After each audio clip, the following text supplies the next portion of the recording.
It's one of the world's big crises, hidden in plain sight and lacking a clear-cut solution or the necessary political will. Today, World Refugee Day highlights the enormity of the problem.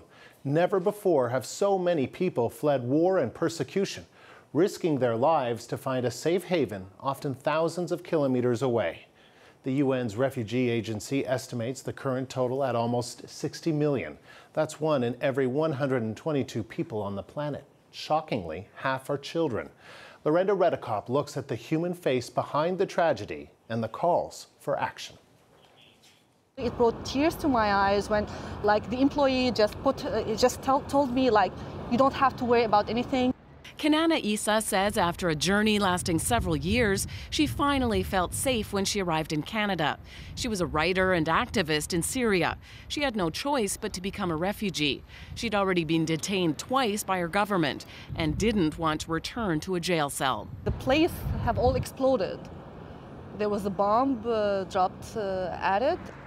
She's happy in Canada, but it was bittersweet when she was approved as a refugee. I couldn't stop crying. I didn't want it because I didn't want to look pathetic, but it was really a heartbreaking moment because now you're face to face with the fact that you'll not be going back and you might be losing your country forever. UN figures say 4 million people have fled Syria. Almost half have crossed into Turkey.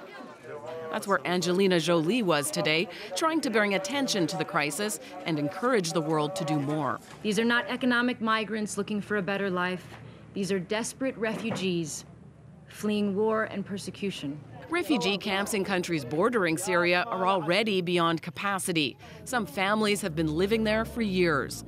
Others are fleeing further to countries such as Libya and Tunisia, hoping for asylum in Europe. Syrians are one of the largest groups piling into boats on a dangerous journey across the Mediterranean. The situation has left officials frustrated. We don't have the resources to support all the victims of conflict around the world and to provide them with the very minimum level of protection and assistance. We are no longer able to pick up the pieces. Today, marches were held around the world, including here in Canada, calling for more action by governments. Earlier this year, the Canadian government committed to accepting another 10,000 refugees from Syria over the next 3 years. It's a move the opposition calls too little and not fast enough. Lorenda Redekop, CBC News, Toronto.